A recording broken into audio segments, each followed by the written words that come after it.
11th admission 2026-27 तर special round 3चे form सुरू झालेले आहे आणि स्पेशल राऊंड 3मध्ये संपूर्ण विद्यार्थी फॉर्म भरू शकतात की जे विद्यार्थ्यांचा आतापर्यंत नंबर लागलेला नाही आहे. म्हणजे आतापर्यंत जर तुमचा नंबर कोणत्याही कॉलेजमध्ये लागलेला नाही आहे आणि तुम्ही जर ॲडमिशन घेतलेली नसेल, नंबर तर लागू शकतो तुमचा, परंतु तुमचा जर प्रवेश अजूनपर्यंत झालेला नाही आहे तरच तुम्ही यामध्ये फॉर्म भरू शकता. आणि एखाद्या विद्यार्थ्याचं जर ॲडमिशन झालेली असेल तर तो विद्यार्थी यामध्ये फॉर्म भरू शकत नाही आहे. क्लिअर.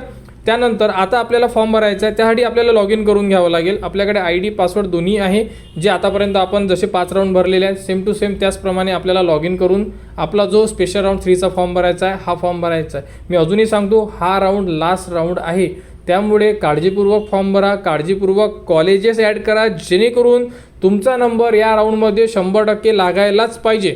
कारण की पुढील राऊंडचे वेळापत्रक किंवा कोणतीही अपडेट आतापर्यंत जो टाईम टेबल आहे त्यामध्ये देण्यात आलेली नाही आहे, त्यामुळे चान्सेस कमी आहे. जर राहिला तर ज्यांचा नंबर लागला नाही त्यांच्यासाठी आनंदाची बातमी असेल, परंतु जर राऊंड झाला नाही तर मग खूप अडचणी निर्माण होऊ शकतात. क्लिअर. सर्वात प्रथम आता लॉग इन करू घेऊ आणि स्टेप बाय स्टेप फॉर्म कसा भरायचा तुम्ही संपूर्ण विद्यार्थ्यांनी बघा.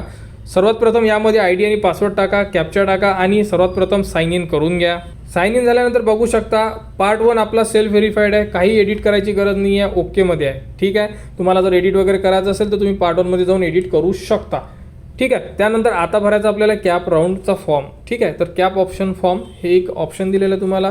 त्यानंतर इथे सुद्धा एक ऑप्शन दिलेला आहे ज्यामध्ये आपल्याला क्लिक करायचं, ते म्हणजे कॅप ऑप्शन पार्ट 2 इथे क्लिक करायचं आहे. आणि यामध्ये तुम्ही मॅनेजमेंट वगैरे कोटासुद्धा ट्राय करू शकता. एखाद्या विद्यार्थ्याला असं वाटत असेल कमी मार्क्स आहे, तुम्ही या कोट्या अंतर्गतसुद्धा फॉर्म भरू शकता. त्यानंतर इन हाऊसमध्ये जिथे तुम्ही 10वी केलेली आहे तिथेच जर तुम्हाला 11वी करायची असेल तर तुम्ही ट्राय करू शकता. ठीक आहे. त्यानंतर आता आपल्याला कॅप राऊंडचा फॉर्म भरायचा आहे, तर कॅप ऑप्शन पार्ट 2 हे जे ऑप्शन दिलेलं आहे इथे तुम्हाला क्लिक करायचं आहे. क्लिक केल्यानंतर बघू शकता सर्वात प्रथम आपल्याला स्ट्रीम चूज करायची आहे, त्यानंतर कॉलेज चूज करू आणि नंतर आपला जो फॉर्म आहे लॉक करू. इथे तुम्हाला तुमचे मार्क्स दिसून पडत आहे. आता आपल्याला स्ट्रीम आपण चेंज करू. ठीक आहे. इथे कॉमर्स करायचं आहे आम्हाला. कशामध्ये? इंग्लिशमध्ये करायचं आहे. तुम्ही जे करायचं तुम्हाला आर्ट करू शकता, कॉमर्स करू शकता, सायन्ससुद्धा करू शकता. ठीक आहे. आम्ही कॉमर्स करणार आहे. कॉमर्सला क्लिक केलं आहे, इंग्लिश मिडियममध्ये कॉमर्स करायचं आहे. अशा प्रकारे इथे नोट करा आणि त्यानंतर सेव्ह अँड प्रोसीडला क्लिक करा. त्यानंतर बघू शकता तुमच्यासमोर अशा प्रकारे संपूर्ण ऑप्शन येऊन जाणार. जर तुम्ही लास्ट राऊंडमध्ये जी स्ट्रीम घेतलेली असेल ती स्ट्रीम जर तुम्ही कंटिन्यू करत असाल तर तुमच्या सिलेक्शन कॉलेजमध्ये ते ऑप्शन येऊ शकतात. तर ते अगोदर तुम्हाला सिलेक्टेड लिस्टमधून इथून डिलीट करून घ्यावे लागेल आणि फ्रेशमध्ये तुम्हाला इथे ऑप्शन फिल करावं लागेल. जसं की इथे मीडियम इंग्लिश येणार, डिस्ट्रिक्ट कोणत्या डिस्ट्रिक्टमध्ये ॲडमिशन घ्यायची आहे, तालुका, त्यानंतर इथे स्टेटस टाकायची गरज नाही आहे, ॲडेड अनॲडेड ऑप्शन आहे त्यामध्ये. कॉलेज टाईप टाकायची गरज नाही आहे. इथे बायफोकल सब्जेक्ट घेऊ शकता तुम्ही, जसं की आता कॉमर्स आहे, बँकिंग, मार्केटिंग वगैरे ऑप्शन येऊ शकते तुम्हाला. सायन्सवाल्यांना IT, कॉम्प्युटर अशा प्रकारे ऑप्शन येऊ शकते. तर अशा प्रकारे तुम्हाला संपूर्ण यामध्ये माहिती फिल करून घ्यायची आहे. आणि त्यानंतर सर ज्युनियर कॉलेजला क्लिक केलं की सर्वात खाली तुम्हाला संपूर्ण कॉलेजची लिस्ट येणार, त्यामधून आपण कॉलेजेस ॲड करणार. तुमच्यासमोर कॉलेजची लिस्ट आलेली आहे. आता आमच्या एरियामध्ये कॉलेजेस कमी आहे, 4च कॉलेजेस आलेले आहे, म्हणून 4च कॉलेजची लिस्ट आमच्यासमोर डिस्प्ले झालेली आहे. यामधून आता जेवढे कॉलेज पाहिजे आहे ॲडचं ऑप्शन दिलेलं आहे, यामधून 1 बाय 1 आम्ही आता ॲड करून घेणार. तर आम्हाला हे 4ही कॉलेज आम्ही आमच्या लिस्टमध्ये ॲड करणार आहे. तुम्हाला जेवढे पाहिजे तुम्ही ॲड करू शकता 10पर्यंत. 10च्या वर तुम्ही 11वं कॉलेज ॲड करू शकत नाही. ठीक आहे. तर ॲडच्या ऑप्शनला क्लिक करून सर्वात प्रथम तुम्हाला जेवढे कॉलेज पाहिजे ॲड करून घ्या. ॲड केलेले कॉलेज तुमच्यासमोर येऊन जाणार. यामध्ये आता तुम्ही इथून सिक्वेन्स लावू शकता. बघा, डिलीट करायचं असेल तर रेडला क्लिक करा, डिलीट होऊन जाणार. हे कॉलेज वर न्यायचं असेल तर या ॲरोला क्लिक करा, वर जाणार. खालच्या ॲरोनी खाली येणार.